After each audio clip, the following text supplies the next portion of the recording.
Hello, everybody. Ooh, looks like I am very well lit today.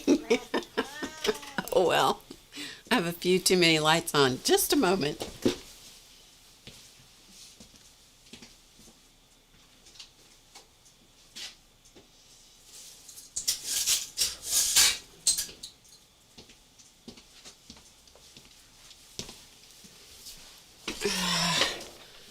There, that's a little better. Maybe. Come on in. Come on in. It's a good Friday.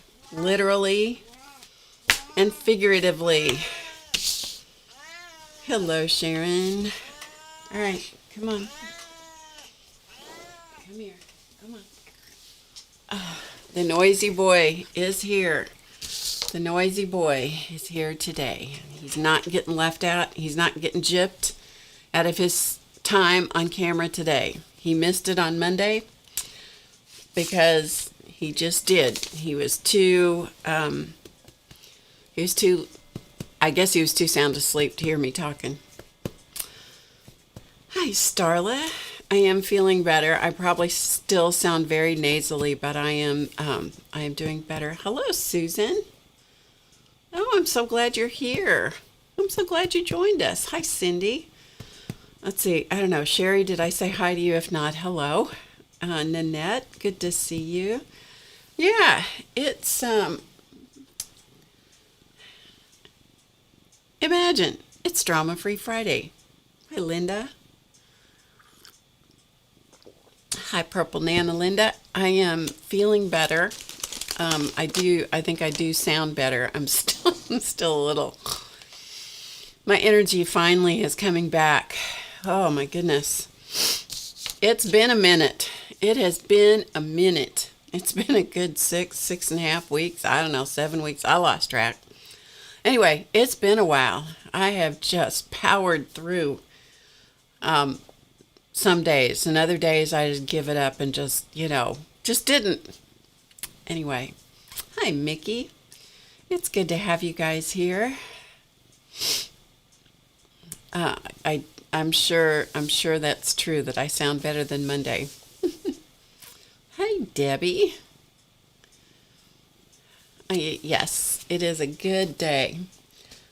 Today we may just kind of mess around a little bit. I have some stuff to show you. I was going to do the work on the egg doll. I don't have it in me to do it today. Maybe we'll try it Monday night, huh? Hi, Tori. Anyway, I have some things to show. I have some things to share. I've hidden my cough drops from this cat, but I think I may have hidden them from myself too, or else he stole all of them but one. Kind of looks that way. Maybe there's some in my pocket in case I need them. Hey, Joan. Hi, Jan. Hi, Artie Dar. Joan, say hello to Paul for me.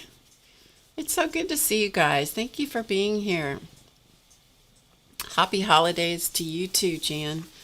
Haven't talked to you, chatted with you, or anything else in ages, and I think I never said thank you. I'm not sure I even said thank you to you for the Christmas card that you sent me. It's been that kind of time. Thanks, Joan. Anyway, I am finally feeling like I might be human again, you guys. I might be human again. Everybody keep your fingers crossed that this is finally approaching over. Oh, cat shedding. Yeah, hopefully approaching the over. Ah, Jan, you are so sweet. Thank you. Let's see what's going on here. It is beautiful outside today. It is so beautiful. I have actually gotten out and been able to walk several days this past week in the sunshine, which is so nice. Oh, so nice. We had one night here where it got real cold. But I mean, the day before that, it was like 87 or some silly thing, 85. I don't know, whatever it was. Anyway, top off the chocolate egg fun. Thanks, Jan. You know, I'm not going to say that my brain is not clogged up with congestion still. Before I forget, hi, Kimberly. Hi, Peggy. I am feeling better. Before I forget, next Friday, I will not be streaming. I will stream, if all goes well, I will stream on Monday, but I will not be streaming next Friday on the 14th. So that is that. So mark your calendars. Hello, Barbara. Mark your, if you need to make a note or whatever, I will not be streaming next Friday. And it's just because I have other plans. It's not because I'm planning to be sick. Yay, huh? So I'm still a little, still have a little bit of congestion going on now and then, but overall, overall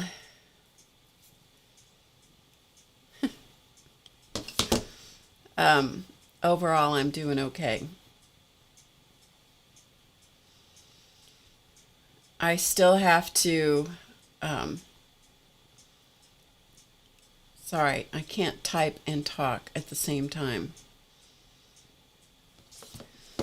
I still have to kind of pace myself a little bit and rest when I feel tired. And sometimes it's like somebody's just pulled the plug and it's like, oh, I think I'll rest now.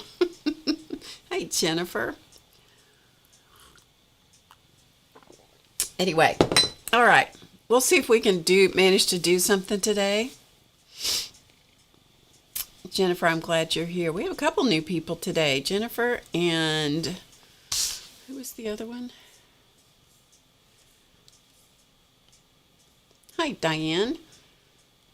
Diana's first time, she said. And there was another person, Susan. So we have 3 new people today so far. Thank you so much. And Cordelia, I think that's what it is. I can't see it. It's small. Also first time. Well, welcome, you guys. I don't know how you stumbled on to being here, but I'm so glad you did. Hi, Andrea. We should count and see how many new people we get here today. In case you've never watched me, my name is Barb Owen, to be exact. This is Chance. He is the sponsor, the lone sponsor of the show. We call him that, and when I had Chance and Charlie, they were the sponsors. We call them that. They got that nickname because sometimes they let me stream. Sometimes they complain through the whole thing. So if listening to a Siamese cat whine and talk is offensive to you, then this is not your place, because he's just as likely to tune in, tune up, and serenade all of us, because that's what he loves to do. When they go to the vet to stay, when I'm gone or something, and I take him over there to board at the vet office, because they offer that service. And when I go in to pick him up, I can always hear him. He's in the back, just carrying on, like crazy.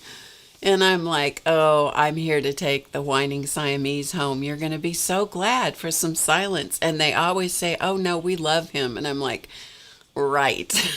I think you're a bunch of lying people here, but they just want me to bring him back, I think. Anyway, so, all right. So people are finding their way in. Jennifer says she always watches, but usually not alive. Oh, well, great. Great. I hope you all are doing really well. Just when my eye line goes this direction, I'm looking at the chat, trying to get rid of the cat here.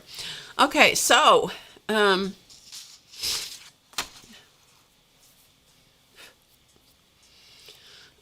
am going to start something new. We'll see whether I can keep this up or not. I love to write. You guys know I love to write, right? Well, right. I'll show you the last journal cover that we did. I did this on Monday. There's a lot of stuff on my desk, so you'll just kind of have to bear with me here. On Monday, we worked on covering this journal because this is the size journal that I like, and so it's what I use for my it's kind of morphed into a scrapbook, a journal, a tracker of my life. You know, my life is certainly not as crazy busy as it was a couple of years ago, 2 or 3 years ago. But, you know, I never run out of stuff to write. You know, probably what it is probably I'm crazy. And I just try to keep the crazy at bay. That's kind of the current vote.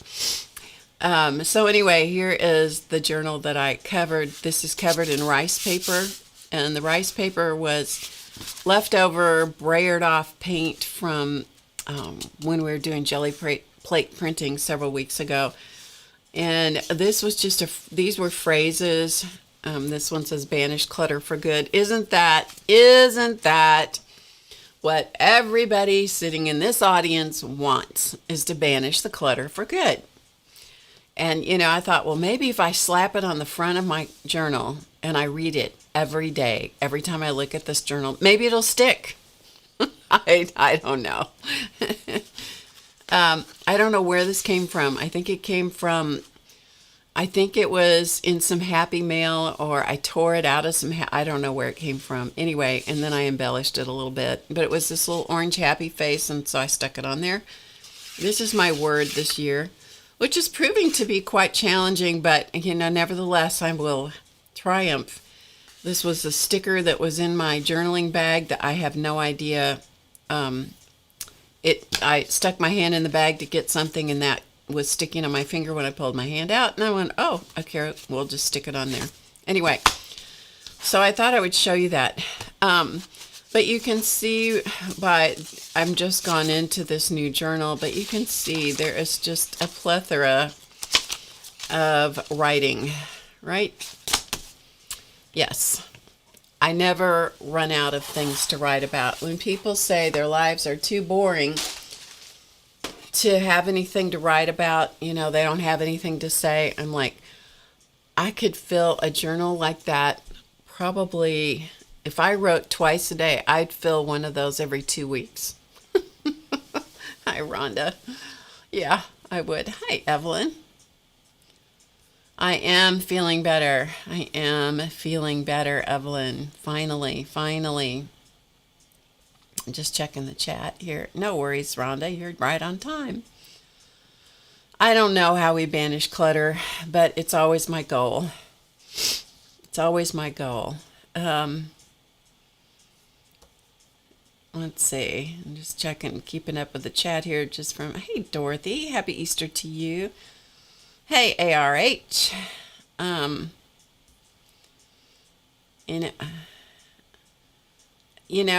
My goal is to eventually have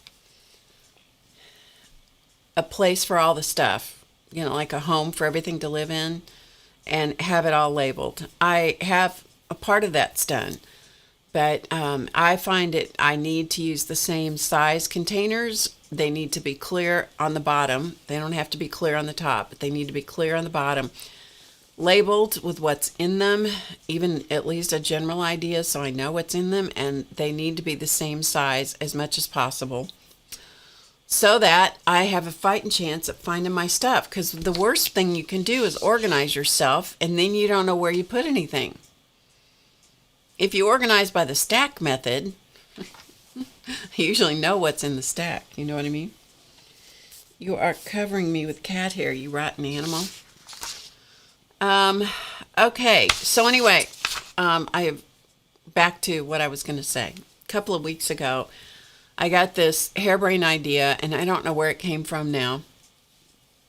Something I read or listened to, or I don't know, it could have been a podcast. I don't know what it was. And I thought, I think I'm just going to start writing and write like a little short thing. You can call it a insight. You can call it, maybe in time they'll turn into another book. Do not tell Race, because he will refuse to facilitate that. He's facilitated several books for me, and I don't think he's anxious to do another one. So we'll just keep it between us for now, okay? So anyway, there's enough people here. I'm going to read it to you, okay? And this is just a rough draft. And so when I was just sort of thinking about this, my first question was, what if I wrote a book called Drama Free Friday? Because this is what we call the thing you're watching right now is Drama Free Friday. And then on Monday, we call it Drama Free Monday, because the whole point of this is to have a place where there isn't drama. That's the whole point. So anyway, so what if I wrote a book or a collection of stories called Drama Free Friday, a collection of bits to read each Friday that might eventually become a book? Who knows? We don't know. Anyway, so this would be the introduction. Who and what am I, or why Drama Free Friday happened. My name is Barb. This is not going to be an AA meeting, but my name is Barb. As I begin to write, I'm staring at the next significant decade marker in my life. That must be the reason it's time to reflect and figure out what I'm doing with my life. I don't know why else this idea won't leave me alone. I never envisioned being single at this point in my life after a nearly 49-year marriage, and that is exactly where I've landed. I just assumed that because I married very young and grew up with my husband, I would be with him forever. I know how utterly ridiculous that sounds, but that's actually what I thought. Note, I don't mind living with my head in the clouds. Seeing life through rose-colored glasses has served me quite well until a reality blew up my world. One of my favorite parts of my life is being a mother, and not just to my biological son. I've been given lots of sons and daughters through leadership in a children's ministry for a few years, as a helper in the classroom, neighborhood kids, a swim team mom. You might even accuse me of collecting kids who needed some extra mothering, and I was blessed by them with a big, fun family I never expected, but always wanted. Others might see me now as a sweet old grandmother figure. I'm beyond grateful for this identifier, because my grandkids, and now my great-grandkids, courtesy of my stepdaughter, are some of the most important people in my life.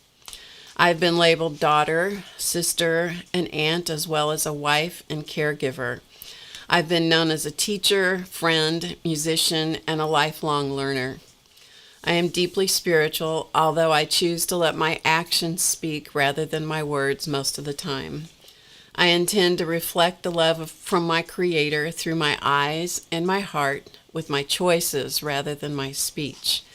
I found truth in my Cliff Notes version of Maya Angelou's wisdom that people will remember the way you make them feel much longer than what you say.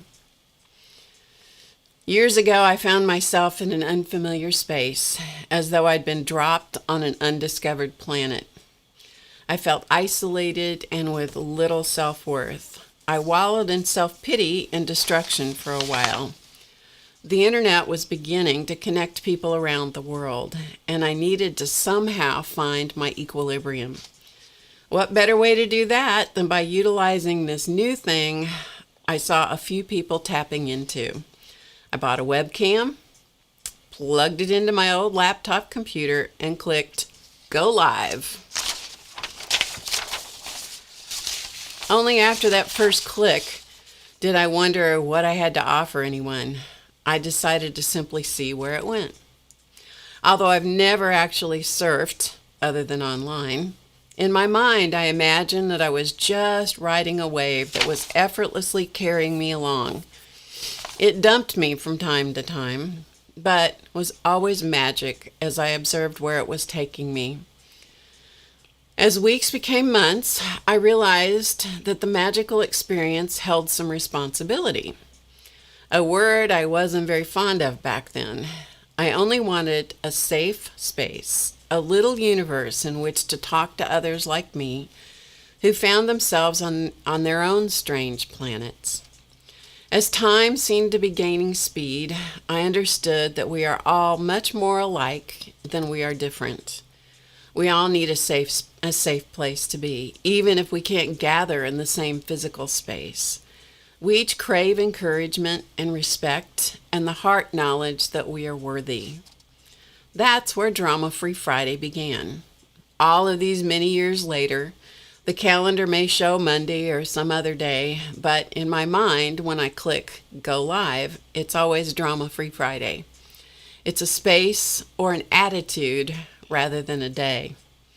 So welcome to Drama Free Friday. May you find an oasis in your week or some inspiration when you find yourself isolated on a creative desert. Feel free to rest for a while and do nothing. Maybe you'll enjoy a story or two that are mostly true. And when you feel ready, I know you'll pass it on and share the spirit of Drama Free Friday, and together we'll watch it flow around the world. That's the end of the introduction. Sorry, I have got so much cat hair on my face at the moment. He's driving me crazy. Anyway, there you go. Hi, Barb.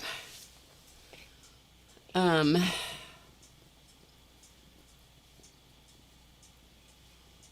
just reading the chat. Oh, thanks, Rhonda. Hi, Kathy Arbor. Good to see you. Who's calling race first? New. Hi, CB. Thank you. Whew. Golly, Chance. Woo.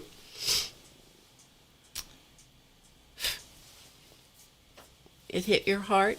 Aw.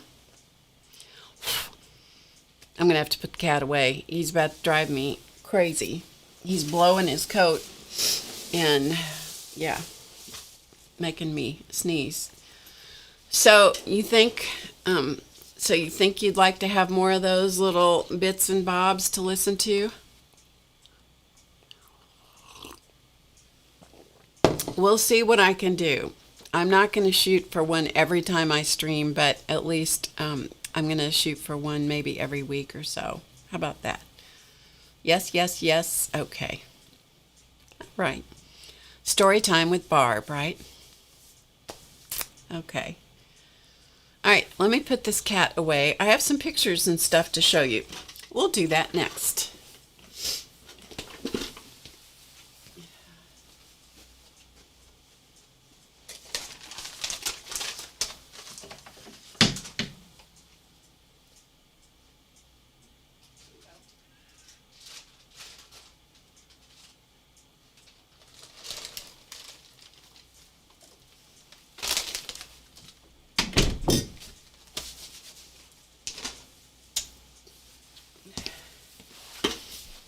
I get asked frequently how I got the name Drama Free Friday, where it came from, how did I start. So anyway, I just decided that that's what I'll do. Hi, Gretchen. Oh, more. Okay. Oh.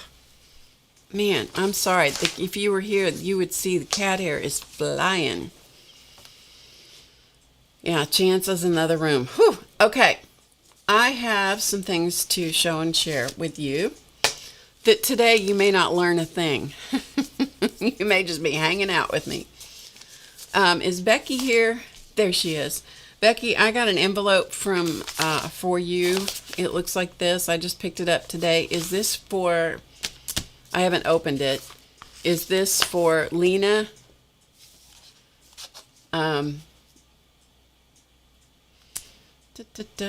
Yes, early on. Oh, you're welcome. You're welcome, Debbie. You know, thanks, Peggy. Evelyn says, yes, no one can spin the yarn like Barb can. Oh, shoot. That's pretty good. Okay, perfect, Becky. Thank you. All right, now I know which pile it goes in. I know which pile it goes in. Okay, so I was thinking, actually, I'd had a conversation with my son last Sunday night. Well, conversation, that's not entirely true. I had hit one of those moments. I was not feeling well, and I was feeling incredibly sorry for myself. Sometimes, sometimes you just have to throw yourself a pity party, and there was a trigger for it. There was a moment, there was a thing, there was a sign on a door that sent me off into the thing, of feeling sorry for myself. Anyway, I called Race and I talked. He listened to me because I was a mess for a little bit. And then I got myself back together. You know how that is. Got myself back together, and we were talking about Easter. Holidays are still a little, ugh. It's not the. Anyway, you guys can understand that without going into detail. So I was just having a moment. That's all, a few moments. Anyway, we were talking about Easter.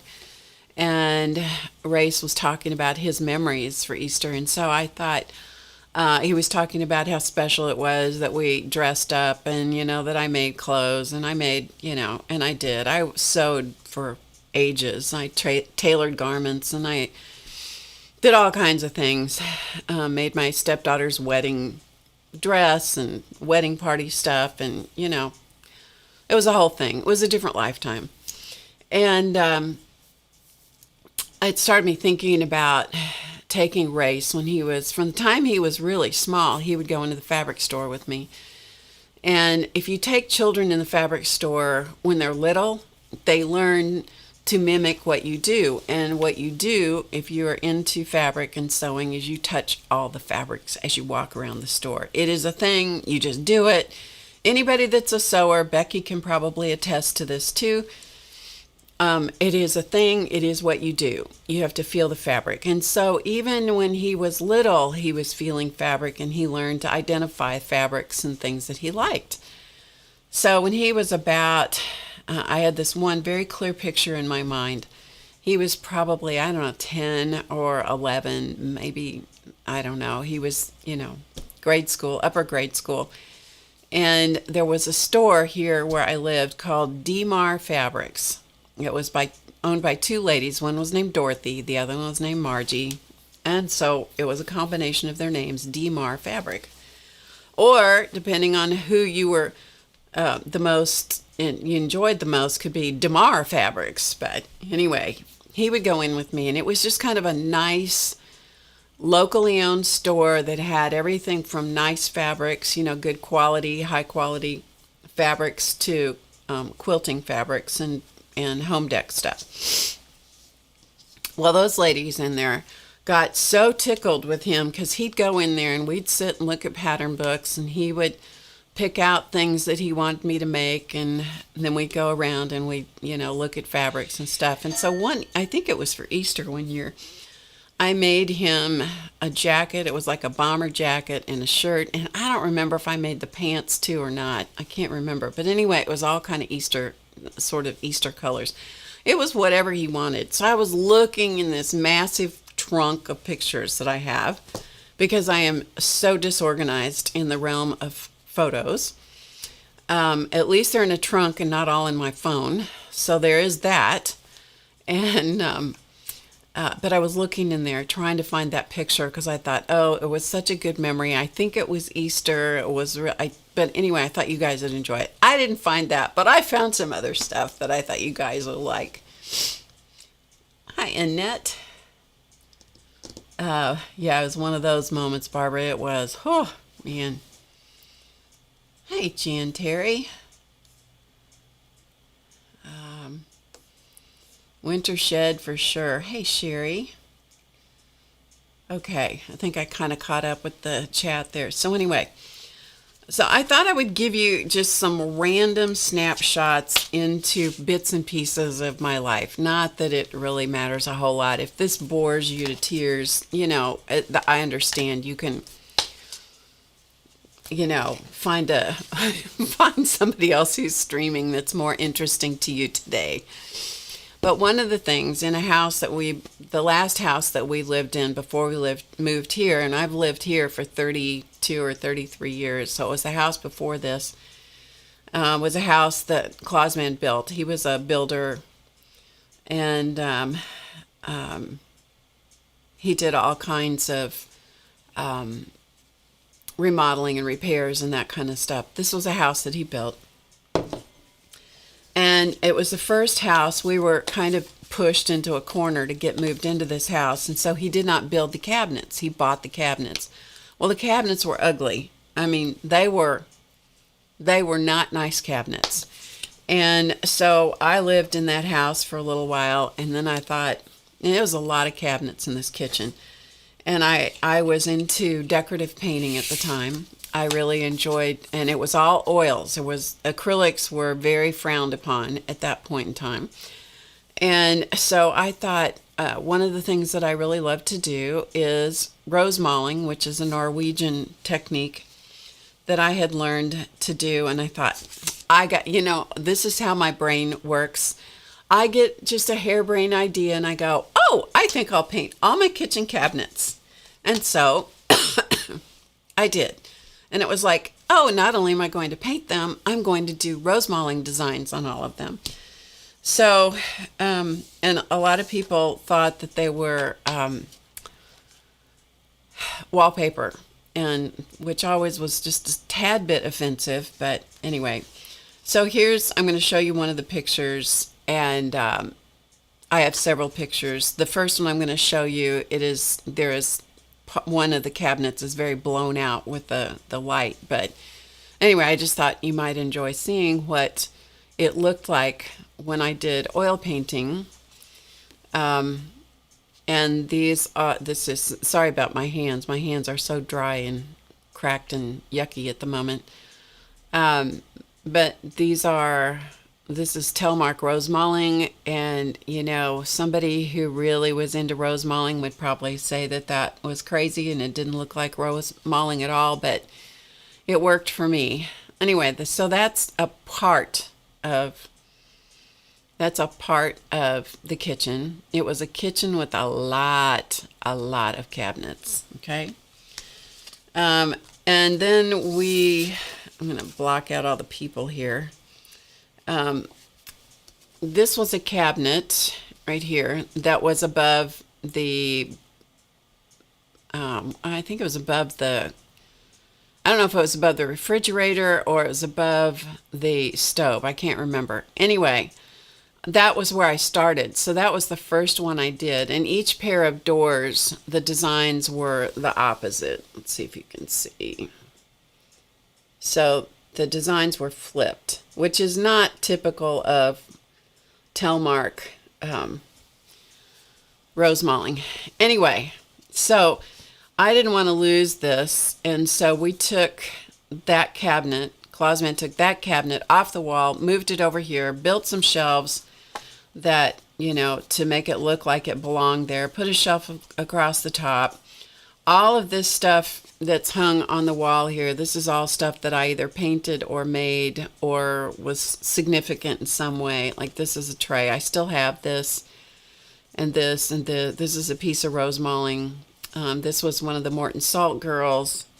I don't know. They're all things from back when I was doing a lot of painting. So there's that. Okay. Now you get a shot of my butt. Sorry about that, but that's kind of how it is. So this is the part of the kitchen I showed you a minute ago.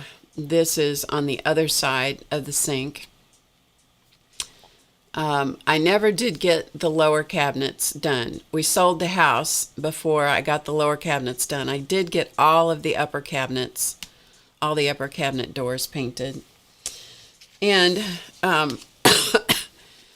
for those of you who are really young, you will remember this. So this is the world's longest phone cord. That's me. This is the world's longest phone cord because there was no such thing as a cordless phone back in the day. The phone was hanging on the wall way over here, or it's quite a ways away. There was actually a doorway in between. And so in an effort to be able to keep doing whatever I was doing, you just got this giant long phone cord and then you stretched it across the room. And then anybody that came through the room usually got strangled by the phone cord. So these two cabinet doors up here haven't been painted yet at this point. This is where that other cabinet was. It was above the stove. So anyway, all of those, all around, it was a U-shaped kitchen. All of those doors I painted. Yeah. Oh, yeah, it twisted up. Yes, it did. This cord the only time it looked good was the first time before you ever used it. Then after that, it would kink and twist, and it was just irritating. Anyway, so that was another life of mine. I used to teach toll and decorative painting back then. Hi, Melody. We have come a very long way since all of that. Okay, several weeks ago I did some cards where I showed you our dog, our boxer, Wendy. She was the dog that I grew up with. And so I thought I would show you another picture of her along with a little bitty Barb. Again, the flash from the camera has blown away my nose. But that's me as a little bitty girl. And that is Wendy the boxer. She's the one that I used to make the cards, as a model to make the cards. She was my constant companion as a little kid. I don't know how old I was here. I'm going to guess 4 maybe. Anyway, so there is Wendy the boxer. Now, as time went on and our son grew up, he was about 13, I suppose, and he wanted a dog. He wanted a bulldog, and I'm like, no, I'm not doing a bulldog. They are gladiators, and they're, I'm not doing that. But I will do a boxer because I know a boxer's personality, and we can do that. So indeed, we got a boxer. We got her when she was like, 10 weeks old, 13 weeks old or something. Her name was Rusty. He named her. He was 13. She was like, or maybe he was 12. I don't know. Anyway, we got Rusty. She was a female. And she went on to we had 1 litter of puppies. And she... for whatever reason, Race liked to dress her up. Okay, so here is this is Rusty. When she was dressed up, he dressed. This is Rusty the boxer. This is a Kansas City Chiefs jacket that I think belonged to my nephew, and a hat from Kanakuk Camp. He put sunglasses on her. We had gone through obedience training with her, so he got her to sit and then took pictures of her. Yes. And so there is Rusty. It's not the most flattering picture in the whole world, but it did make all of us laugh. And when those pictures were printed, the people who printed them could not figure out if that was a person, an ugly person, or what. Anyway, Rusty went on to have, she went on to have a litter of puppies, and Race, at that point in time, we were homeschooling, and one of his projects was to help deliver the litter of puppies, which is called whelping, in case you don't know. And this is the puppy that he was totally black when he was born. And Rick caught this puppy, and he said, we're keeping this one. I said, no, we're not. And he said, yes, we are. I want this puppy. And he said, no, we're not going to keep this puppy. Well, we kept the puppy, and the puppy was named Zeke. And there is Zeke. Yeah. Another boxer. So that was Zeke. Racist dog. So funny. Anyway. Okay.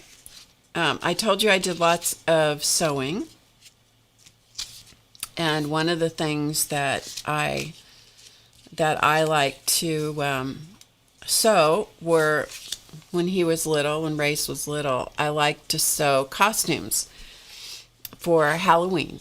And so I made Sylvester the cat along, with the stuffed head. It was a pattern back then. Simplicity or McCall's or one of those. I mean, it had the whole thing. It was a felt head with the black and white body. It was the whole thing. It would take me weeks to make these silly costumes. I would never start them soon enough. So it was always, I was up until the wee hours of Halloween morning trying to get the costumes done. I made him Sylvester the cat.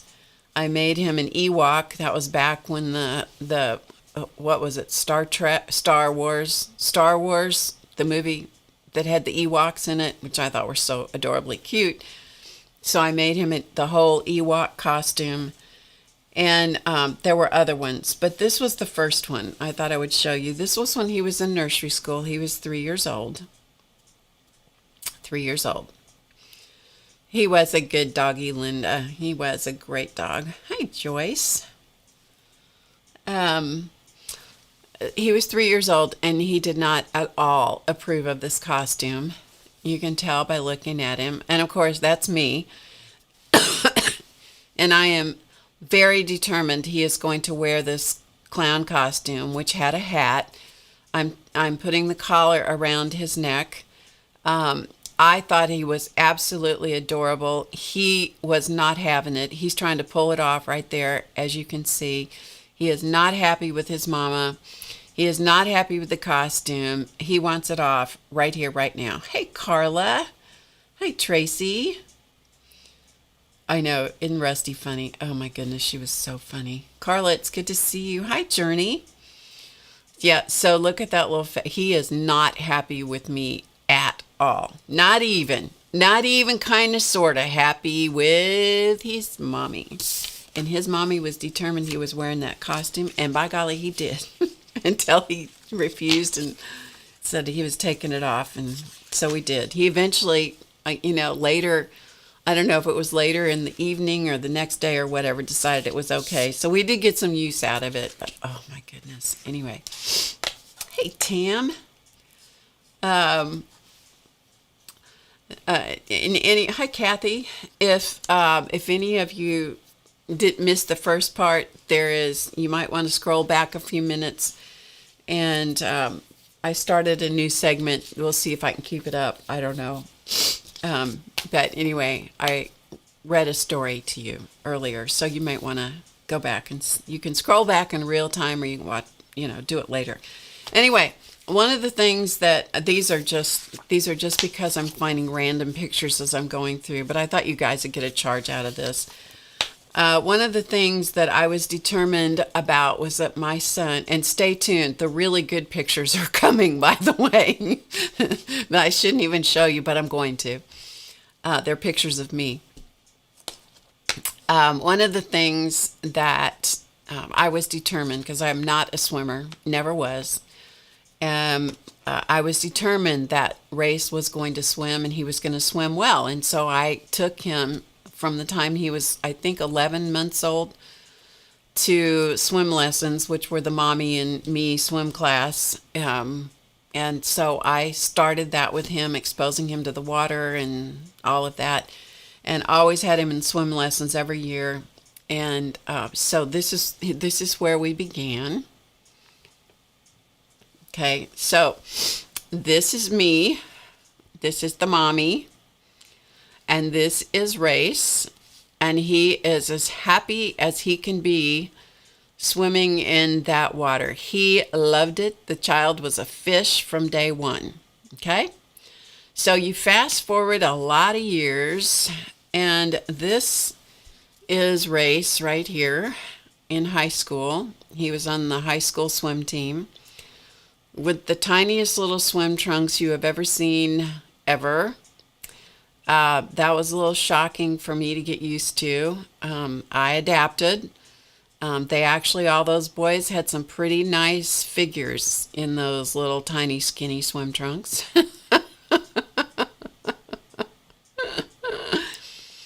Oh, thanks, Rhonda.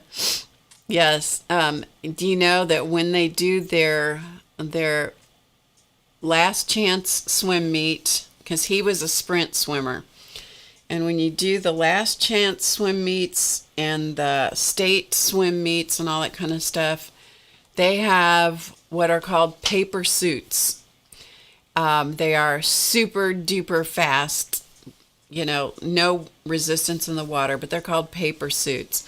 And when I heard about that, of course, they were expensive too. We had to buy those, and they were expensive. And I'm like, oh my goodness. I just had visions of these boys jumping in the pool, and those paper suits were going to dissolve. And then I didn't know what we were going to do.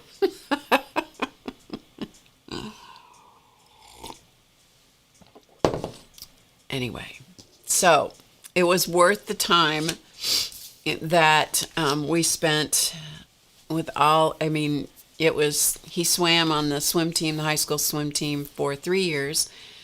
And it was worth everything. I loved being in the swim team, one of the moms, and it was great. Well, these kids would, because they were in the chlorinated water so much, it would wreck their hair. Totally wreck. His hair was dark brown. Totally would bleach it out, wreck it. And so what they would do right before the end, they would always let their hair grow, so they had plenty of resistance in the water and stuff. And then right before the final swim meets, they would shave their heads because their hair was ruined anyway. But before they would shave their heads, and I never had to sustain this mess at my house. One of the other moms did. Bless her heart. She would have them all come over. And so they would do all kinds of crazy things to their hair. And so this is what Race did to his. So this is the damage done from the pool up here. And so here they are shaving each other's heads. And, he's trying to look tough. He's trying to look tough. And hi, Stacy. I know, right? It's a bad time to enter. It's a bad time to enter. Is Anne here? Hi, Anne. Anyway, so right after this picture is taken, and they all got their pictures taken, and then some of them dyed their hair different colors. I mean, I am so glad that was at somebody else's house. I am not even kidding you. And then all the hair got shaved. I mean, shaved down. Their whole bodies got shaved. I am so grateful that I didn't have to deal with that. Oh, goodness. Anyway, hi, Miss Sally K. It's not his best look, but I thought you guys would enjoy it. So if he ever shows up in the chat, you can give him a hard time about it. One of the other things that we did in our family was we motorcycled. And you'll see more of that here in just a moment. We motorcycled. I am a licensed motorcyclist. I no longer have a bike. I haven't ridden one in a long time, but I have ridden all over the United States, up into Canada. I've ridden a lot of miles on my own bike, and I logged hundreds and hundreds and hundreds of miles behind Clausman on his bike. And we also took Race with us. We had a sidecar that we attached to Clausman's bike, and we took him with us a lot as well. And so this kid had it in his blood from early on. And so this is evidence of his how we ruined him from the get-go. So this was a one of those toys that, it's powered by your feet. And he loved this little motorcycle thing, tricycle. It had a handlebar that if you do that, it would make a noise. And oh, he loved it. And he could get that thing going down the driveway. And then he'd lean down over the handlebars. He's about 3 here. And so he just loved that. That's where it started with him. And then when he was in high school, he ended up buying and selling cars and redoing them. So he would buy one, he would redo it a little bit and then sell it. And that's how he made money. He didn't work, in the fast food industry or whatever. Well, anyway, one of the things that he bought was a wrecked motorcycle. And I wasn't sure that that was a great idea, but I didn't have a lot to say about it because it was a project he and his dad did. And so he bought this motorcycle and then he fixes it up and then he gives it this fancy paint job. Okay. Well, then he also was asked by one of my sisters to represent their comic book store as a comic book character in a parade. And so he was dressed up as Superman. And so this is the parade. So this is him riding the motorcycle that he has put back together. He has put that fancy paint job on it that I think he did himself. I can't remember for sure. I don't remember all the details. But it was a beautiful bike when he was finished with it. And I was really, really, really glad when he sold it. I was super glad when he sold it. Oh my goodness, I was glad it was gone. Anyway, so he has on a Superman. He has a Superman costume here, right? He had gone to modeling school. I think he might have still been in modeling school here. And so he was very adept at turning himself into different characters. And so for him to turn himself into Superman was, not really that unusual. Well, the kids along the parade route, of course, just thought he was so cool. And this little boy is mocking the stance, modeling the stance. And so here is Race, with the motorcycle, with all these boys who are so tickled to be with Superman. Yeah. After this parade was over, we went to, I think it was Hardee's or someplace for lunch. I'm almost done torturing you with pictures. You're going to like the next set of pictures, however, just because you won't even believe it, okay? Anyway, just foreshadowing.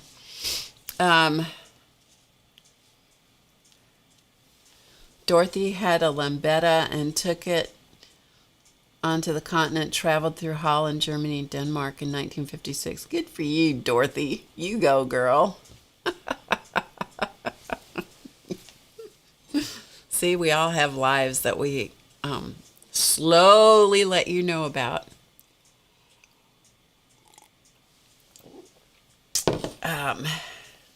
Anyway, we went to, I think it was Hardee's for lunch, and he's still in costume.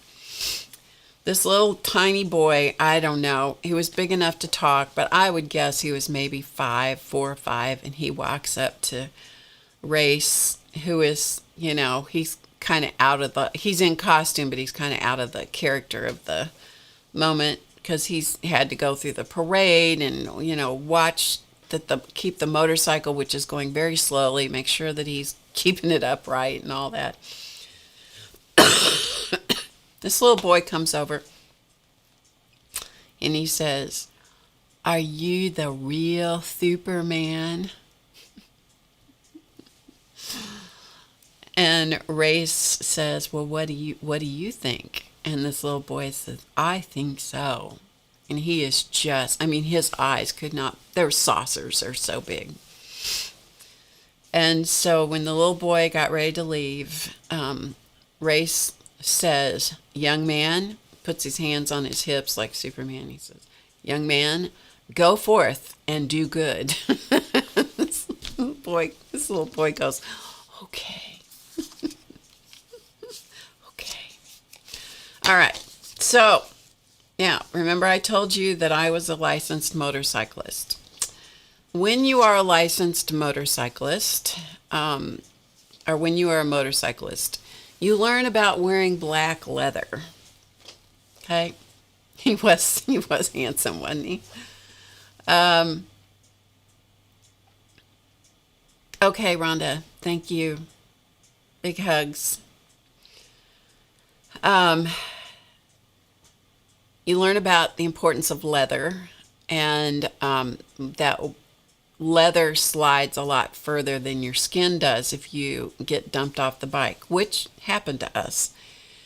So we both had complete leathers. I had a leather jacket, I had leather overalls, my husband had leather pants, and leather jacket, of course. And his was all black. His whole outfit was black. And then, of course, we had boots. You have boots, you have gloves, you have the leathers, because it is much safer for you to do that. And so it's not just style, it is safety, right? And I had a brown leather jacket that zipped up, and then black leather overalls, and of course boots and all that. You did everything you could to protect yourself. So I also was today you're learning more about Barb than you ever wanted to know. But I not only was a licensed motorcyclist, and still am, even though I don't ride anymore because I'm too old. But I also was a music major in college, played the piano for many, many, many, many years. And I still play when I have the opportunity. But I was a music major in college. And after college, I taught piano. Well, started teaching when I was in high school. And I taught piano for about 20 years. And I wanted my son to learn to play the piano, and so I knew better than to try and teach him. It never works well to teach your own children a musical instrument, or it seldom works well, I should say. And so I got him signed up with a friend of mine who was a phenomenal teacher, and then I started studying with her as well, and then we became piano partners, and we did a lot of two pianos. We did several concerts that were two pianos and four hands at one piano, and so that's called ensemble work, and so we did that in various places. And then she eventually moved away. But anyway, when she was still living here, she taught the Suzuki method to her young students, and so that was what my son learned. And so one of the things they would do is they would have recitals that were just for a given child. It wasn't a whole bunch of kids, it was a child's recital, and it was a production. It was quite a deal. Well, she decided to bring in a professional photographer and photograph all of her students who wanted to have their professional photography done at the grand piano. So me and my bright ideas, I said, I'd like to do that too. I know I'm not a young student, I'm not a Suzuki student, but I'd like to do something funny for my husband. And she said, oh, what do you want to do? And I said, well, I would like to do something, using the black leathers and the grand piano, and and she said, oh, you should get a feather boa too. And I'm like, I don't have a feather boa and don't know where to get one. She says, no worries, I got it. I got one. I'm like, okay, I'm not going to ask any questions about that. But anyway, I think she's the one that came up with the feather boa, but I don't remember for sure. It's too long ago. Anyway, so I said, well, I'm going to do my makeup in a very, shall we say, suggestive manner, because it was totally out of my, the way I projected myself. But I wanted to do something just really goofy and fun for him. Okay, so here is, so this is an entire photo shoot. The only pictures that did not come out were the ones of me at the piano, interestingly enough. So are you ready for this? Are you ready for this? Your aunt rode her moped until she was 75. You guys ready for this? Okay, this is these. I'm sorry, but you won't be able to unsee these. I don't think you'll be able to unsee these. These are going to be stuck in your head, and I don't think you're going to be able to unsee them. I will have a palette cleanser after this, however. Okay, so this is back in the, let's see, the 80s at some point. Late 80s, maybe.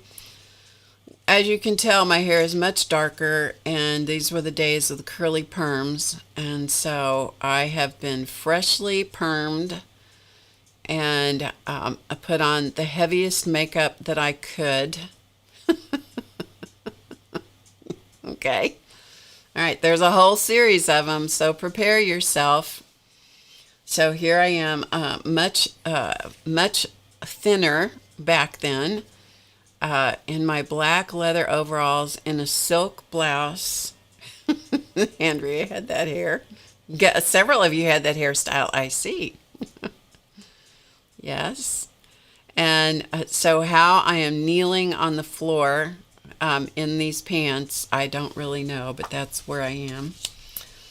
So many of these I'm trying to give, the photographer was a female, and she was coaching me. And look at the size of the glasses. Mind you, these glasses were glass, okay? And this was the days of the giant frames. Those glasses are so heavy on my nose because they were so thick. It was before they could do the thin lenses. I pretty much had a headache most of the time because of the glasses, because they were so huge. But, you know, I was cute. You know what I mean? Hi, Janice. Okay, so I'm being directed by the photographer. I have on no shoes. I have on black stockings of some kind. Anyway, I'm being posed and directed by the photographer. And not only that, so here's we did wallet size, you know, the ones that had the snottiest attitude, of course. But I had changes. I had clothing changes, you know, just to be sure. So I have on jewelry. This is another silk shirt with the black overalls. I would have to stop between costume changes and touch up the makeup, because of course you had to have the shoulder pads. Absolutely. The shoulder, if you had, see the shoulder pads? If you had, you know, the trick back then, the better and wider the shoulder pads were, the skinnier your butt was supposed to look. I think it just looked like you had on big shoulder pads, but, you know. Anyway, so this is costume change number 2. Okay. And, you know, just, this was a look that Clausman particularly liked. He liked me looking up. I don't know why, but he really liked that look. So we tried to capture that for him. And there's another one. So I'm looking as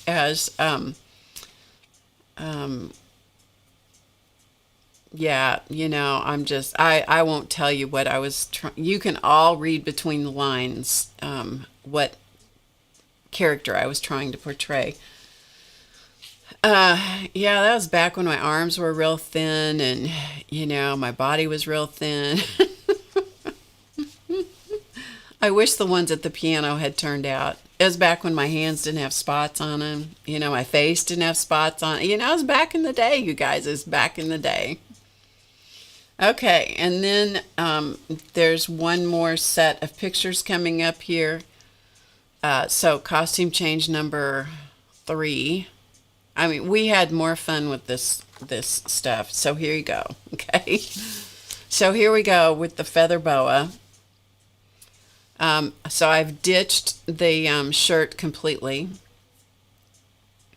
And so all I have is the overalls and the boa. Okay. And so here's the other pose where we got more boa in it.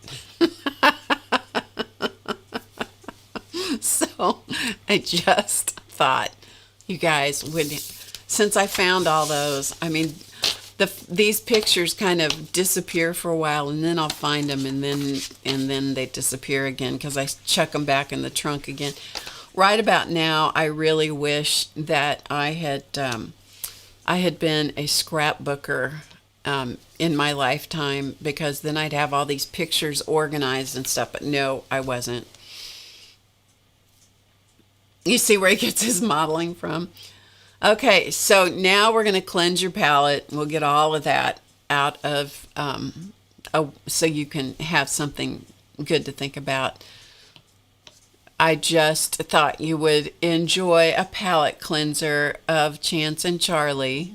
This is when they were out on the deck, laying in a chair, I think, and enjoying being outside for one of the first times. I know, Tracy, right? Feather boa and leather. I know, right? So we'll just take a moment and remember our sweet Charlie boy. Yes, this is Chance. That's Charlie. But is that not the best picture? Oh, so sweet. And then this this picture is Chance, and you can see how much fuller his body is. This is back when he was carrying more weight. He's in the bathroom here in the studio, and he's in the sink because there's a skylight in that bathroom. And so on this particular moment, the sun was streaming down from the skylight. He is sitting in the sink, because if he would sit in the sink, Charlie couldn't get in there because they couldn't both fit. And so he's taking a sun bath. So he's having a sun bath.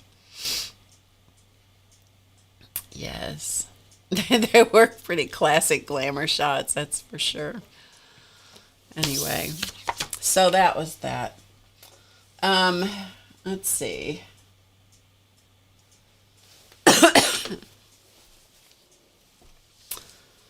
One more thing. When I was going through all of this stuff, perhaps you remember when I showed you, we did a thing a few weeks ago on kid art, and I showed you about this was made based on a cat that I did when I was a kid. Well, I found the cat, so I thought I would show you. Here is the cat. Don't ask me how in the world I have managed to hang on to this all of these years. This, I think, was probably done when I was in preschool. And yeah, so I've held on to this all of these years. I don't remember if it was in school or if it was in Sunday school. I have no idea. But this is the actual thing that was the basis for the kid art here. So I just thought I would show you that it really did exist. And the poor thing is still hanging in there, although it's coming apart. It's stuffed with rags, by the way. It's not stuffed with stuffing, it's stuffed with rags. And I just thought I would show you that it really did exist. Okay, so that is all of that's all the sense and nonsense I had to show you for that. I do still have it. It's just, I don't know how I have it. My mother must have held on to it for a long time.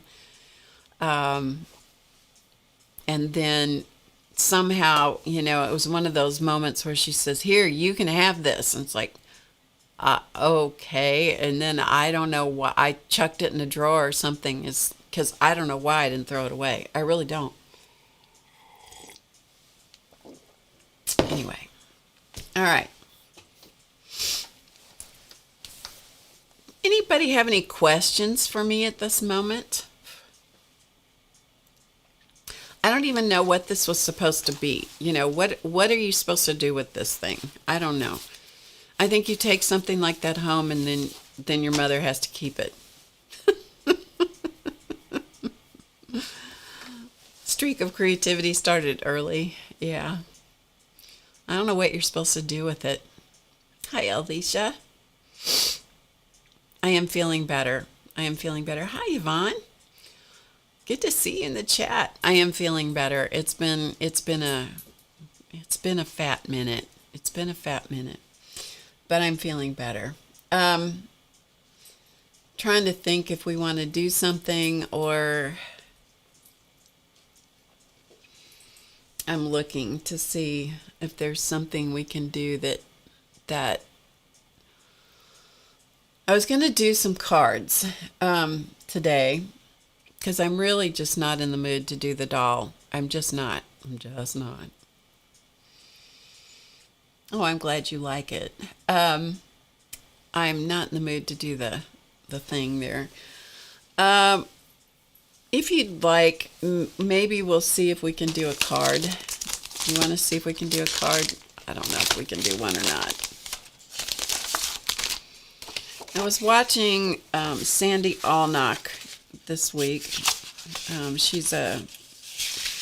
She's an incredible artist here on YouTube, and her last name is Allnock, I believe. Her first name is Sandy, and she is really phenomenal artist. She does works in lots of different mediums and so forth. And I was watching a video she did this week, and I thought, I really like that concept. Now, if wishes were fishes, I would have had this sketched out already. But I thought, okay, I didn't. And so if you want to,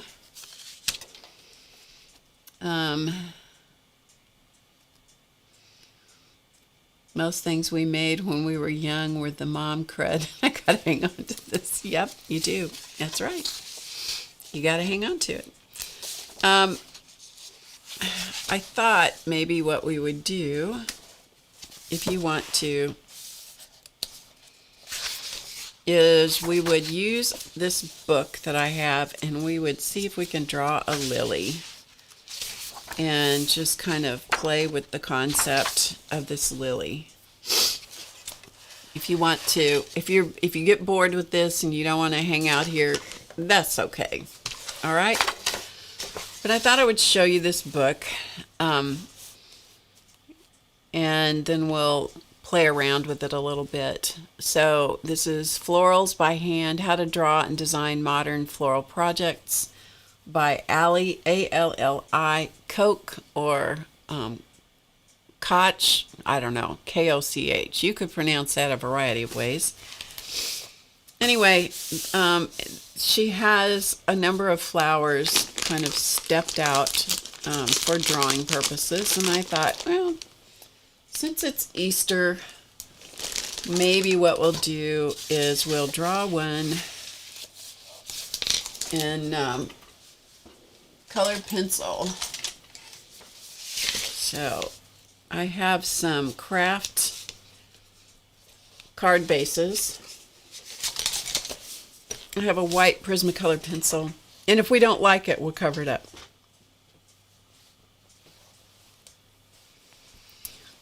Yvonne says she's kept her son's artwork. Now that he's 40, you still have yeah. You get stuck with their things, don't you? All right, let's make a lily. And let's follow the step outs and let's see what we can come up with, okay? And I will honestly tell you that I have not done this ahead of time. Okay, so here we go. So we're going to draw the center of the lily. So here we go. We're just going to kind of...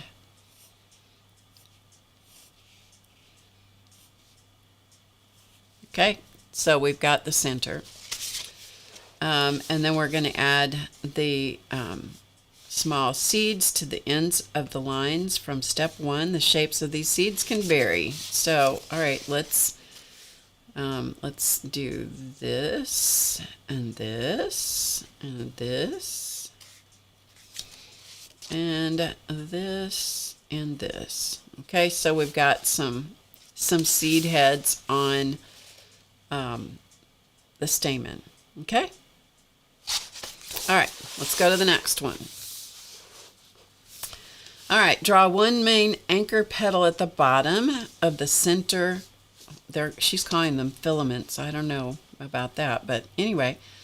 So here we go. So we're going to sketch this kind of lightly just by looking at what her suggestion is. I'm going to make this petal come down to about, I'd say maybe about here.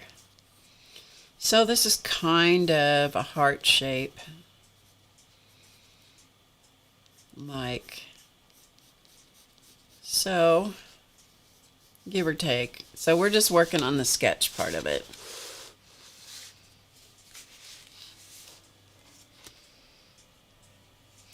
And then we're going to go and add a couple of more petals. So let's see if, so this petal, we might have it come out to about here. So I'm just going to kind of follow this and come around like so and come around like so.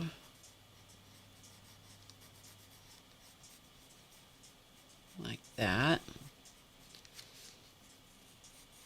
Okay, so we've got that petal. And then we've got this petal up here. So we'll just take a look at it and see what it's good. It's good if you have things to make your eye see things, because sometimes you're just not, we get used to not looking,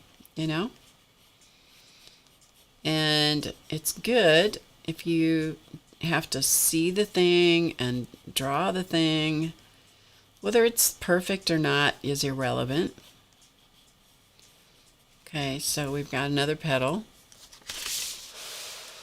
And then we have some more petals. So we have one here. All right, so this one may come to about so. Come up and around, and maybe like so. We want the petals to all look like they're headed back into the center place here. So this one may not be exactly the way it would be ideal, but it's good enough. And then we've got this one that's kind of coming from, let's say here, coming around like this, and this helps to train your eye. When you do stuff like this, it helps you to be able to see things and to train your eye a little bit. And then we got one more, and because of where I started this, positioning this, I'm going to have it run off the top of the card, which I happen to like anyway, that things run off the edges. I like that. Okay. And then we have all of these little things that make it look more realistic, and so we'll be working on that in a minute.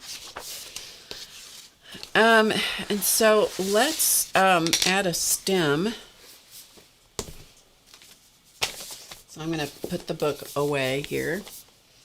This is a good book if you are interested in things like this. It wasn't that expensive. It was $17.95 when I bought it.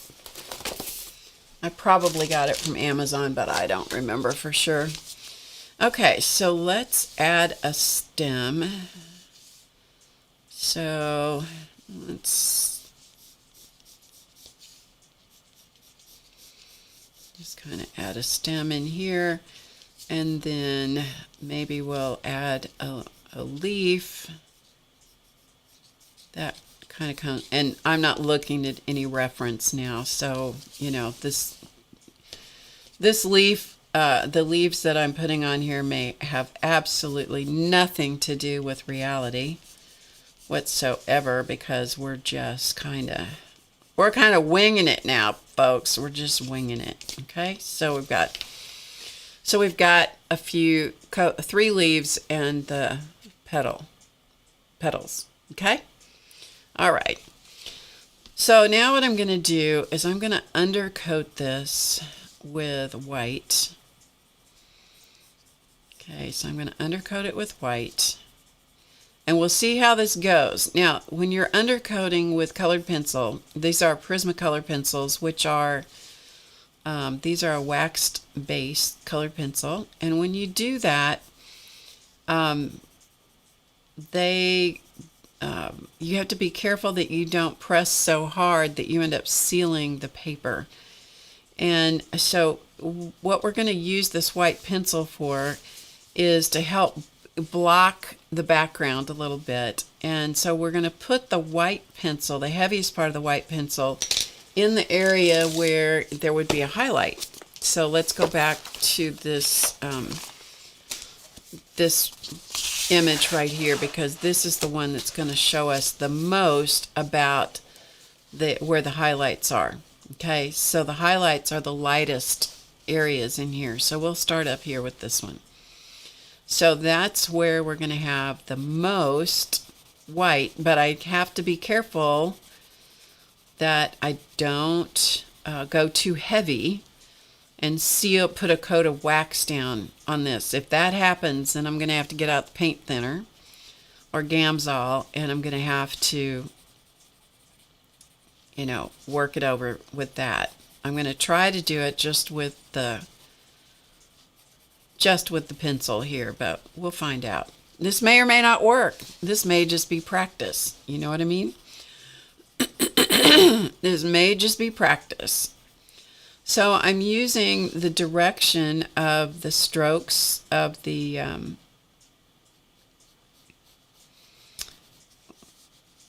petals. Kind of make an edge here. So let this petal, like it's flipped up a little bit. So we're going to add some more highlights in here like this. And this is just craft cardstock. So this isn't paper meant for colored pencils or anything, It's just craft cardstock, basic old, it's just basic card bases. So anyway, we're going to kind of put the heavier white, where the highlight would be. Okay, so let's go to the next one. And so the white, where we see the white, that's where I want to put the most of the colored pencil down. Kind of keeping in mind the shape of the petals. And then where the darker parts, the shadows, are where it rolls back in toward the center of the flower, I'm going to let that be lighter. Okay, like so. So where the light is catching the petal, that's where the more of the white pencil is going to go.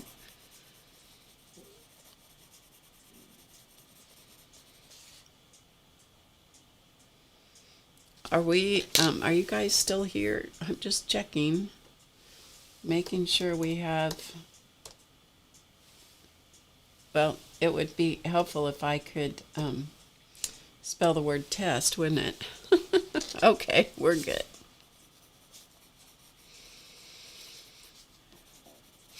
Okay, and then we're going to come to this petal. This is going to be the lightest petal because it's the one that is closest to the front.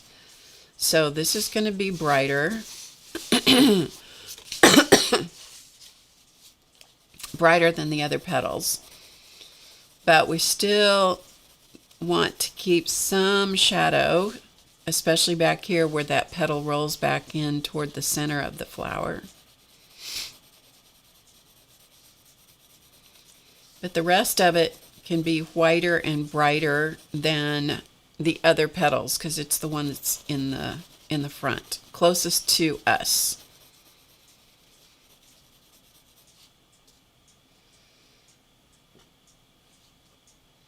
You're just watching. Okay. All right. No problem. It just all of a sudden the chat stopped moving and I thought, uh-oh, I wonder what happened here. So I'm not using a lot of pressure, but I am using quite a few. I'm going back over quite a bit so that I can build up the white and hopefully not burnish it too much and seal the paper. If I do, we might have to break it up with an eraser or something, to break the pencil up a little bit. Okay, so let's look at this one right here. There is a flip. There's a flip on the edge of the petal, so we might create that like so, just to make it more interesting. And then the edge, this edge right here is going to be brighter because it's on top of that petal, so we're going to let that be brighter, and we'll let this flipped up part be brighter right up here, and then just kind of keep those strokes of pencil going in the direction that the petal is formed, and letting the dark part not have a lot of color on it.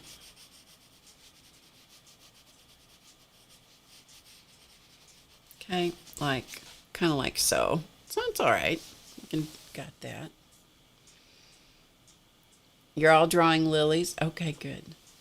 Good. And then we have one more petal back here. And again, they're showing a flipped edge of this petal. So we'll kind of see if we can make it do that as well. We'll flip up that little edge of that petal. And this is showing, the way she's showing it, is she's got the most white out here on the tip and kind of up on the edge of this petal because it's like on top of this back petal. So we're going to do that, but we still want to make sure that we see the stamen in here. We still want some white, some base of white, but keeping making sure that I know where my brightest and whitest edges are going to be, okay, or parts of the petal, like so. Okay, so so far so good. It looks like a lily. It's not too bad. Hi, Signa. So we've got it, it's looking like a lily. So let's come down here and we'll put in a little bit more. We're pretty much done with this for the moment, so we'll just kind of set that off to the side. We can wing it the rest of the way. So lilies have kind of a stocky stem, which this one is probably a little stockier than it should be, so we may thicken it up a little bit more. Yeah, just so it looks, it's good enough. And then we'll add some. We're gonna go for more of an impressionist look here on the leaves. Okay, more of an impressionist look, not necessarily a realistic look. I want the most detail in the petals of the flower as opposed to the leaves and the stem. Okay, so close enough. All right, so what I'm going to do now is I'm going to, for one thing I want to show you is I took some pictures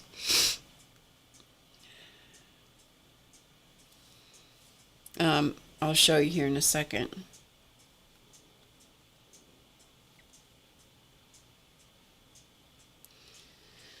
I'm looking for my pictures here. I took some pictures today in the grocery store. Here we go. So this is one lily that I saw. So it's white, and then it's got a lot of the maroon color in the inner part of the petals, and then it's also got some green, and then those stamen are kind of along the green, kind of the green line. And if we really wanted to get technical here, we'd put a bud in this on this here on the card as well, which I might do later, I don't know.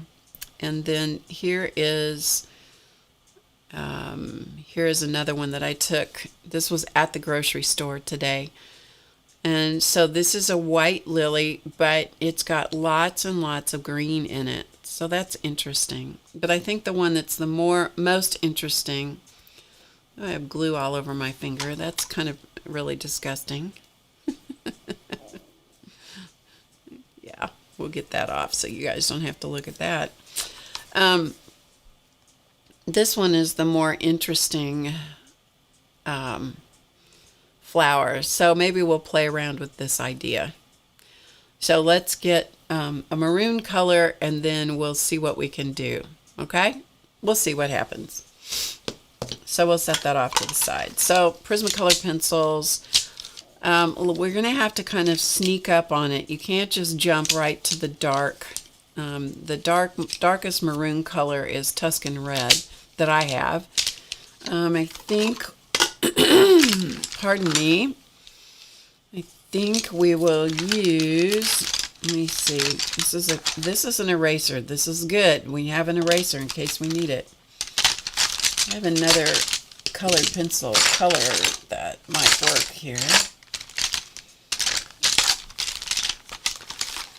Maybe we'll use a gray first. Kind of use a gray, and then go in with the dark red, and then possibly this color would be is kind of a good one too. We might use this instead of the gray.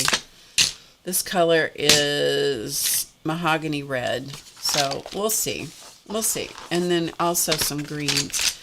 One of my favorite greens in the pencils are lime peel and what's this one? Oh, that's lime peel. This one is chartreuse. So we'll get those out. We'll see what happens. This could be an epic fail, you guys. Could be an epic fail. We don't know. Okay, so let's go into the darkest part of the center in here. And very light pressure. Okay, super light pressure. I'm going to kind of work around those, the antlers, stamen. So I'm going to kind of work in the direction of the growth of the petal. Okay, so very light pressure. But the white we've got the white base down here to kind of give us a layer to go with. And then I'll come back. I'm going to come back with the white. And I'm going to blend that color with the white. So I'm just going to blend that and see what we get. Okay, so that color that I was using right there was mahogany red. Just to kind of give us a starting place to kind of sneak up on this darkness. And then I'm going back over it with white to kind of blend it a little bit. I'm going to put a little bit of this mahogany color on the outer edge where this fold of this petal is. I'm going to put a little bit out there. That will help give contrast for the flip on that petal, hopefully. And then let's put a little bit of this gray. This is French gray, 50%. Let's put a little bit of this in here. Kind of darken up that deepest part of this petal where it rolls back into the center. Okay, so we'll put a little bit of that in there. Again, kind of sneaking up on it so we don't go jump too dark too fast. And now I'm going to go Tuscan red. All right, this could be bad. This could be bad, you guys. On the other hand, it might be perfect. Okay, might be perfect.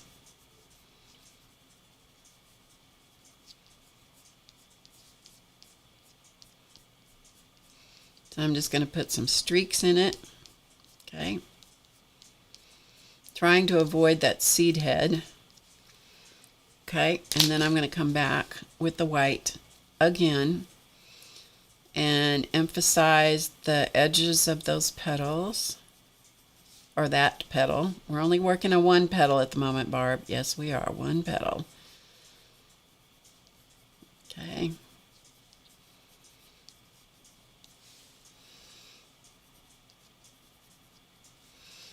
And then let's come in with a little bit of green. Where's the green?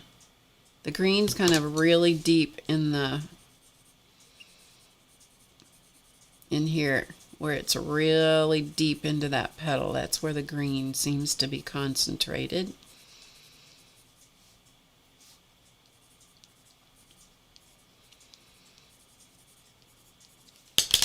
And maybe add a little bit of the brighter green. Now, green and red, because they're opposites on the color wheel, will make brown. That's just the way that works, you know. That's the way that works. Here, I'll come in a little bit more so you can see it. That would have been helpful, wouldn't it? Let's add some deeper shadow around this flip, maybe.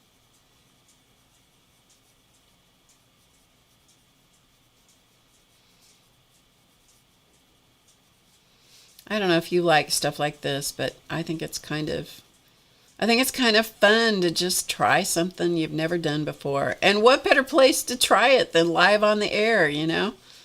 It goes back to that thing I said earlier, you know, click go live and see what happens, you know? Just click go live, see what happens. Could be good, could be awful, you just don't know.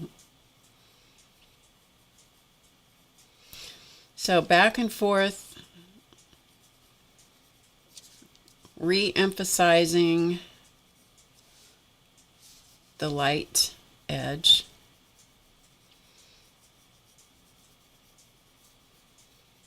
At some point, if you put too much colored pencil down, it will stop accepting pencil. And at that point you say, okay, I think that's good. Because, you know, it just says that it's, the paper says it's had enough.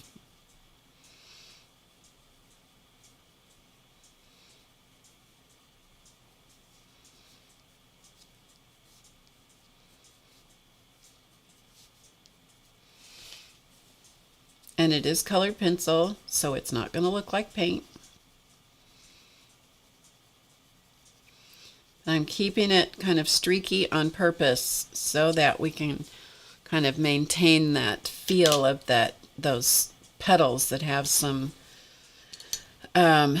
striations in them, shall we say. They're definitely not just a totally smooth petal.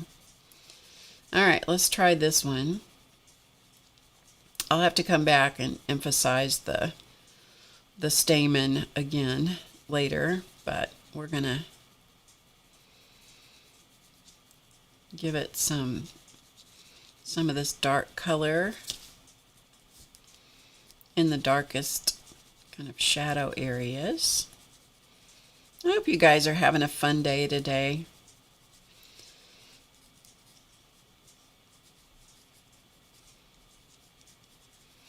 I just thought we'd do something a little different today than some of the streams, you know, it's Barb's variety show today. Barb's variety show.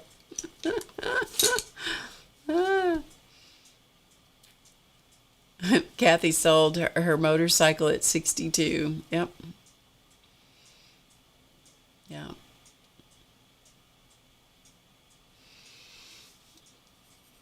Yeah, we sold ours a long time ago. We decided we were done. But I've maintained my license. I don't know why. Sometimes you just got to, you know, you just got to. Sometimes you just got to. It's like, I guess it's part of it's giving up, admitting that you're not as young as you were. If you give it up, say, no, you can take that off my license, because it goes on your driver's license. And it's like, no, you can take that off because I don't do that anymore. It's like, well, yeah, you need to just like not admit everything all at once, that you're too old to do this or you're too old to do that, or, it's like, don't admit it. Don't anybody tell Dee Dee Willingham I was doing colored pencil today. You want to learn how to do colored pencil, you go watch Dee Dee Willingham or Sandy Allnock. That's for sure. All right, we're going to add some more green, a little green into the throat of the petal.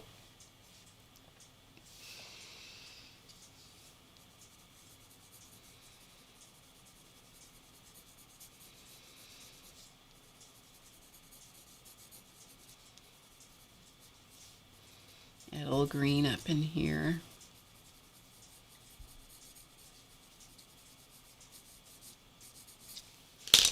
And then maybe some of the Tuscan red, which is the deepest red that I have, to kind of give us that feel of that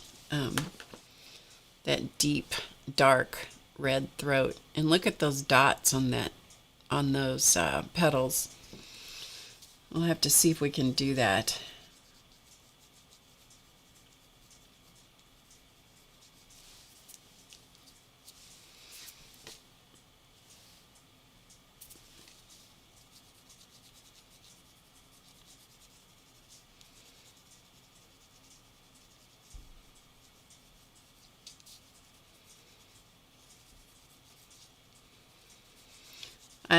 I'm using very, very, very, very little pressure with the colored pencil. And most of the time when you use colored pencil for blending purposes, you'll do it usually with small circular strokes. I'm doing this in more straight strokes following the contour of the petal, because I want to maintain that. It helps me with the shape. So that's what we're doing. That is my story. I'm sticking to it because that is my story.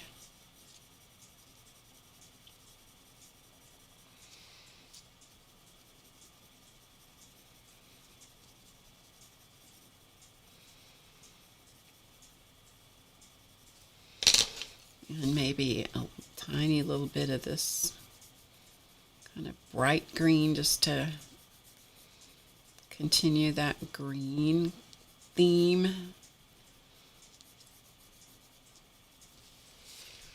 All right, not bad, not bad. It's not bad,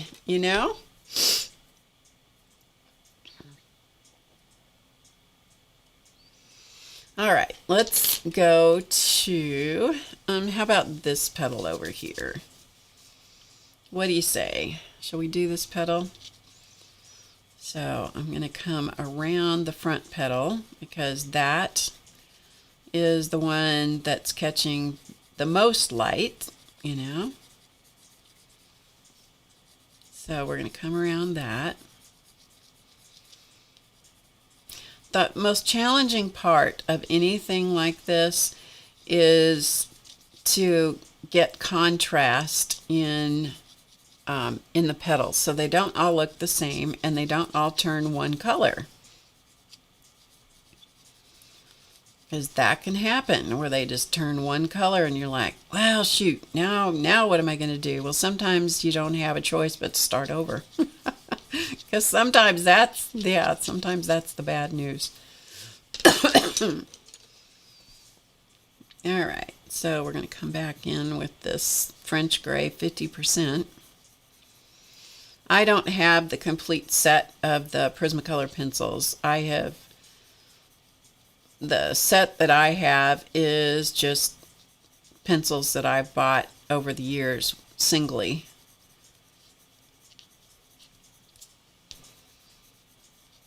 So if you have the set of, what is it, 156? Is that what it is? Somebody here will know the number of pencils in the set. You're going to have more options for colors. So I'm a little bit limited because of the color range that I have.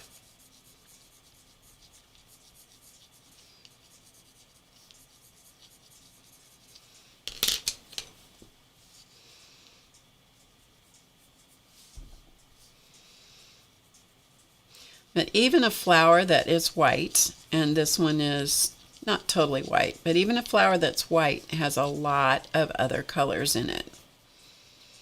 You don't recognize that sometimes, but it has a lot more color than you think it would. Have. With colored pencil, you kind of got to sneak up on it, though.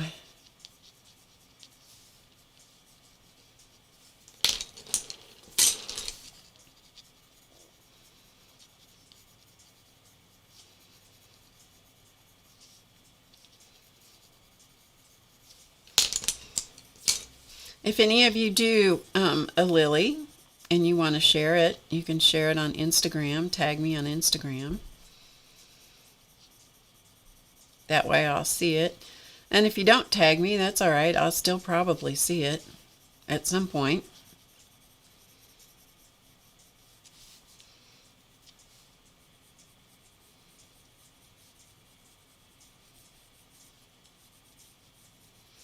Sometimes on the white colored pencil, it will pick up so much color from the other pencils that you got to clean it off.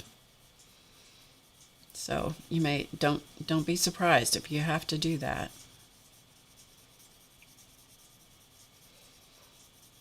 So periodically take a look at your pencil point and see.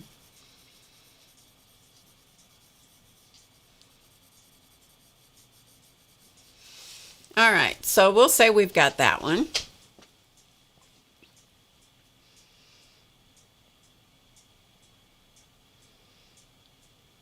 Debbie Riddick, you may be holding them too tight.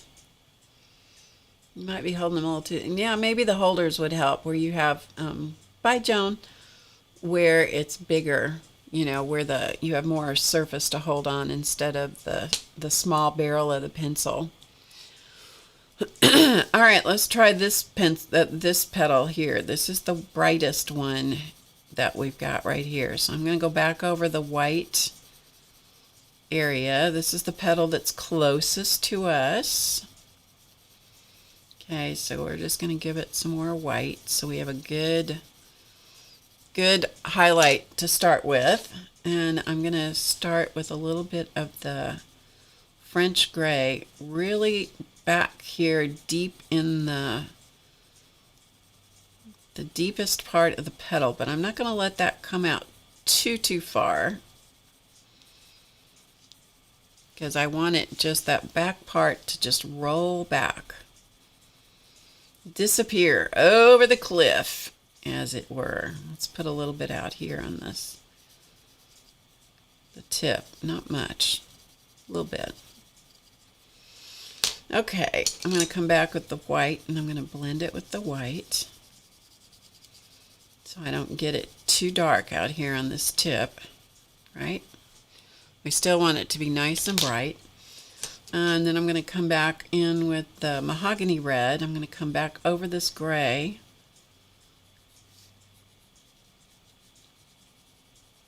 And I'll let this be a little streakier.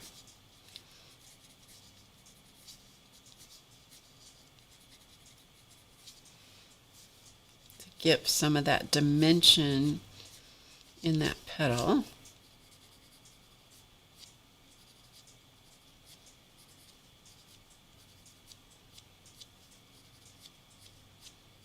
Okay, and then I'm going to go to the Tuscan Red.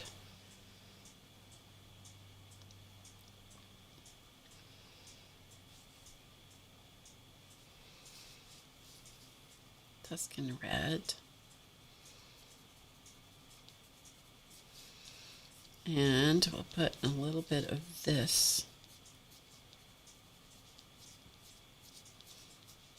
adding a little bit more texture into the petal. Making sure that we keep that petal shape going. And then maybe come back in once more, and give it a little bit more highlight. Again, keeping the shape of the petal happening. The trick is to stop before you screw it up. All right, we're going to stop there. And we're going to go on to this petal right here. And let's see, let's go, trying to keep it where you guys can see it. Normally I would, flip it so it's more comfortable with my hand. I'm gonna see if I can keep it where you guys can really see what I'm doing. Good luck, Barb, good luck. All right, keeping away from this edge. I want to keep this edge right in here brighter, because that's the edge that's on top of the petal that I'm working on right now.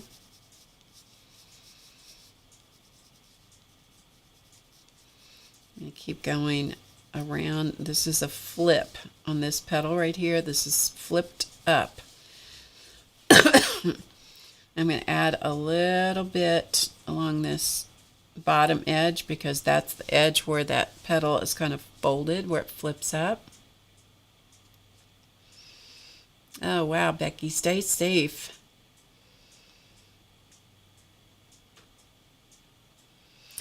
Yes, Signa, that's a good question.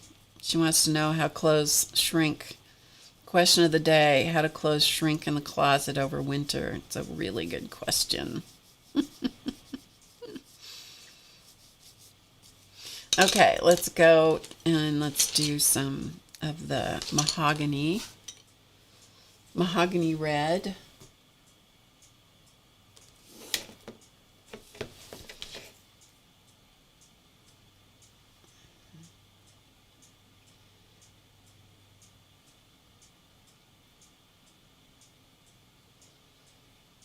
Okay, so we're going to do some more mahogany red. Looking at my flower here. I lost it for a minute. So it's my reference over here, so we're going to add a little mahogany red, keeping with the shape of the petal.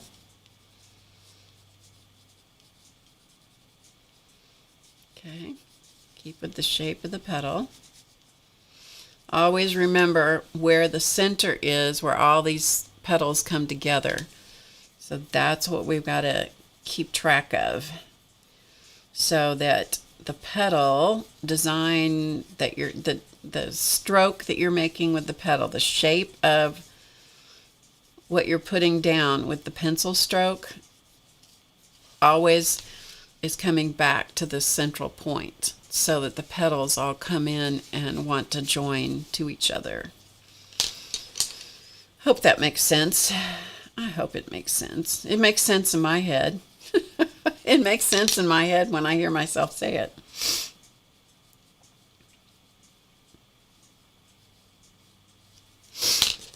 That doesn't mean that it necessarily makes sense to you guys, but it makes sense in my head when I hear it.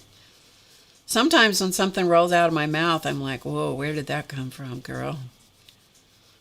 There isn't anybody on this planet that's going to know what that means.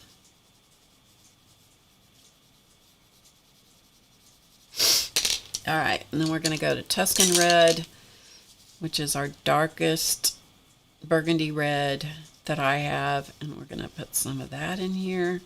This is a very strong color. This is a color that I use when I'm doing faces on dolls, this is one of the last colors that I will use on a doll face because it is so strong. There are several colors that are very strong. Tuscan red.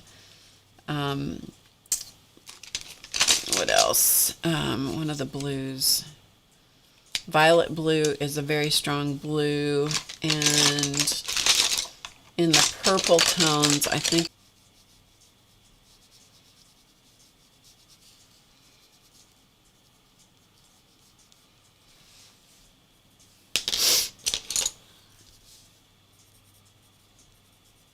Okay, so we'll put a little bit more white here.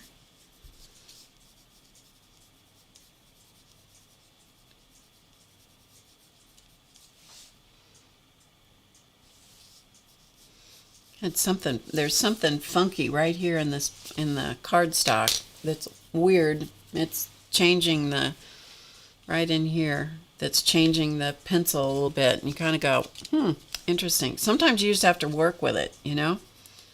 Sometimes you just have to work with whatever's going on.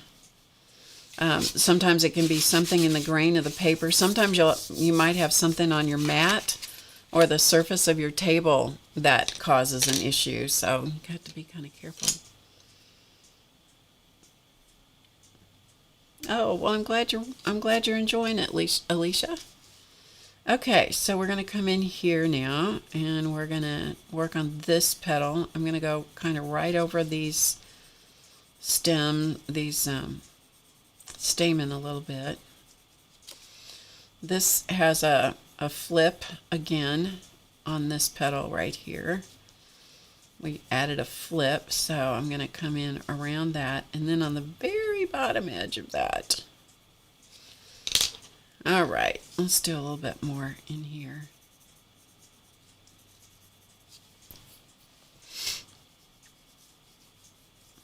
Remembering to keep the direction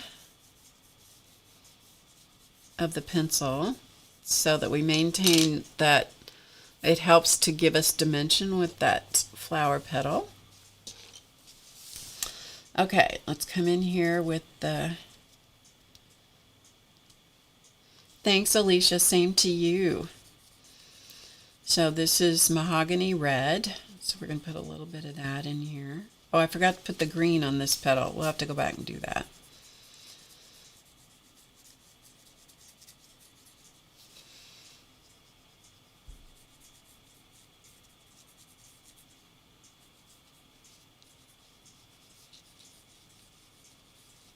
Very light pressure. How many times can I say that? Probably enough. Probably enough times. Come back to the white again.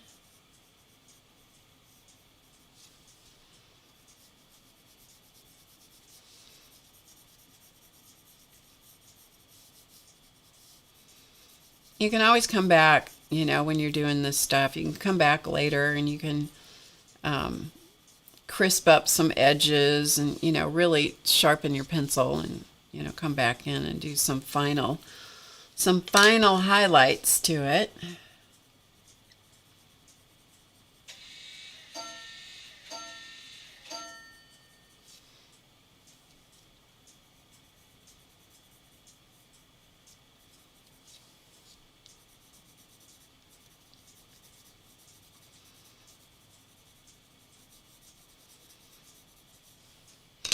All right, then let's go to... I have talked for 2 hours today, you guys. You know I'm getting better since I can do that.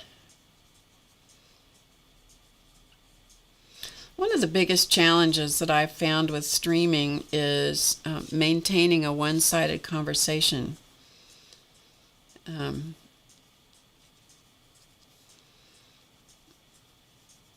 Which is why I end up telling stories from time to time so that I just don't have to worry about what's going on in the chat. I just start talking. Right? Okay, a little more white.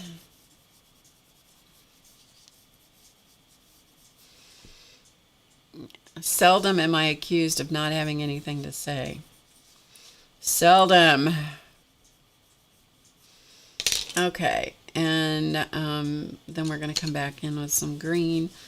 I didn't put any green on this petal, I don't believe, so we're going to add a little bit in here.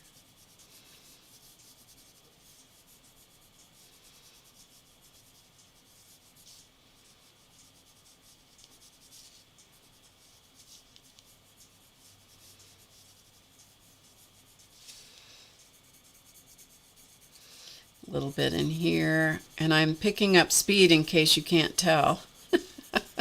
Yes, because I'm beginning to get tired. Maybe a little bit more green, this little brighter chartreuse kind of green.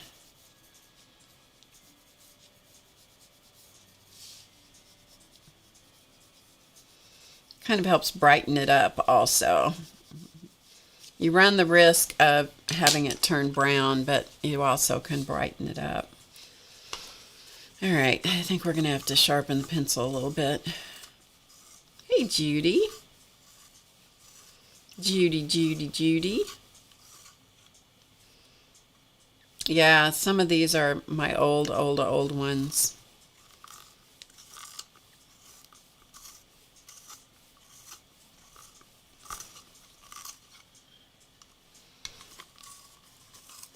All right, I must need to add a little bit more pressure to my pencil. I'm sharpening a pencil.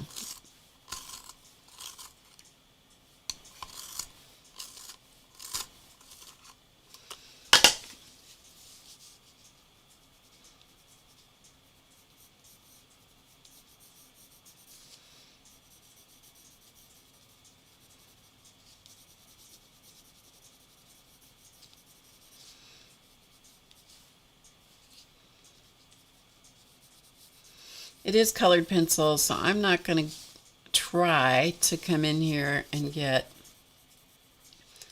super sharp detail. If I want super sharp detail, I'll actually outline it, do a sketchy outline with a black pigment pen or something like that, rather than try and do it with pencil.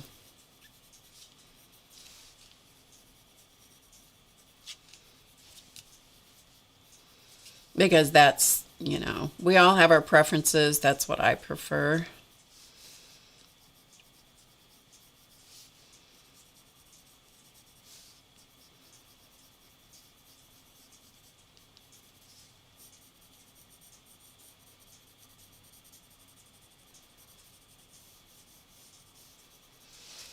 Okay, we kind of got, you kind of got the idea. All right, let's come down here and let's put in a stem and a leaf.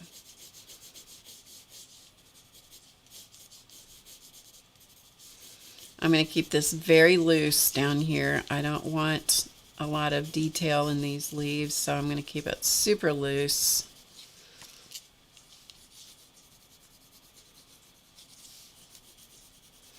Now, by putting the white down as kind of the undercoat or the underpainting, then the colors will be a little truer in the greens and the burgundies and pinks and so forth. Okay, I'm going to use that first color was chartreuse. This color is lime peel.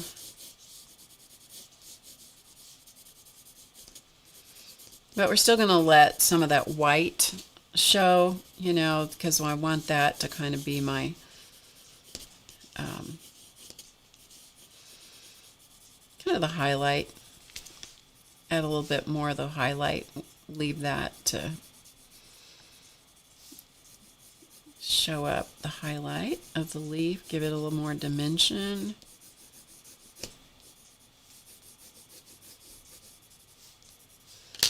And then I'm going to come in with a little bit of the French gray. See if we can get that stem to kind of go under that petal again, even more.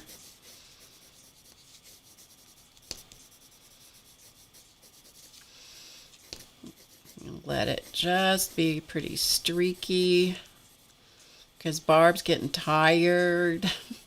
She's getting tired of these shapes of these petals and leaves and so forth.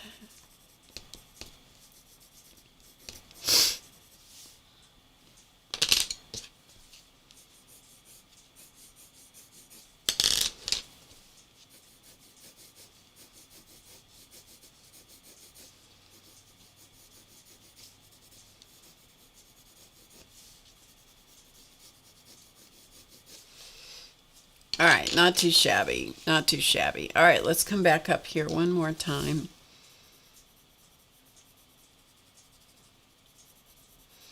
I'm going to give it a stronger highlight now, so I'm using more pressure with the pencil.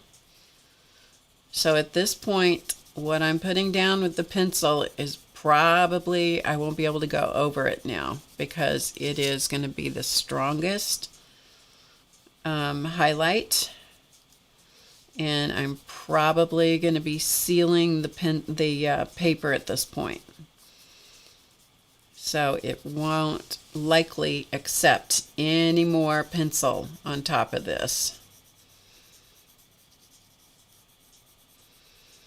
But I want to bring out some of those edges and some of those highlighted areas just a little bit more.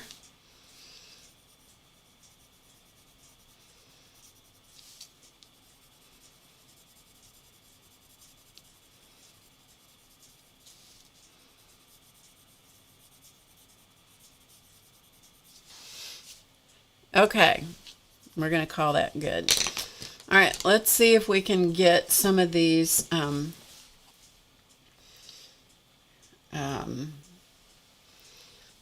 dots in here. Let's see if we can make some of these dots happen so that let's sharpen the pencil. Bye, Tracy. Good to see you. Thanks for joining us today. I'm just sharpening the pencil. Okay, let's see if we can get, so basically these dots, the trick when you're doing things like this is not to make them in a row, like little soldiers marching across the petal. It's so easy to do that. So keeping them irregular is tricky, but that's what you want to do, right?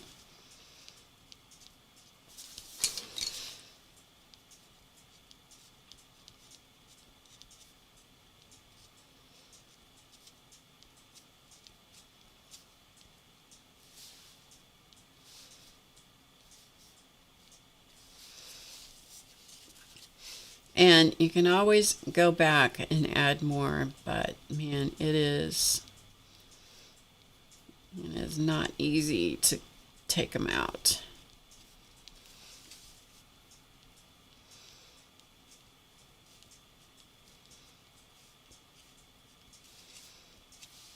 Okay, and then we're going to add a little bit here. And then we will work on these stamen a little bit. Okay, these stamen, they show are green. So let's see if we can go in here and make them green. Okay, good enough. Might have to use a darker green in order to make them show up. So let's go to an olive green, another fairly strong color.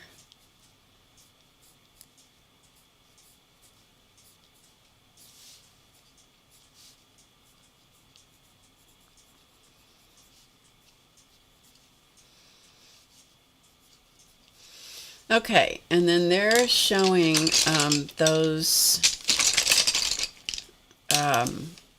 I think these are antlers. I wouldn't swear to it.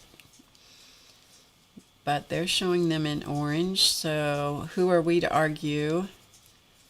So we'll come in here with an orange.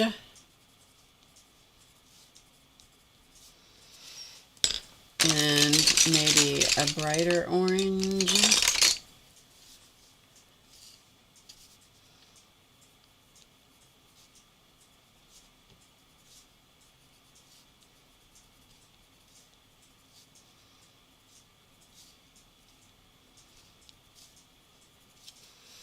And then they've got a little bit of a real dark color in there. So let's come in here. All right, it could be where it goes horribly wrong.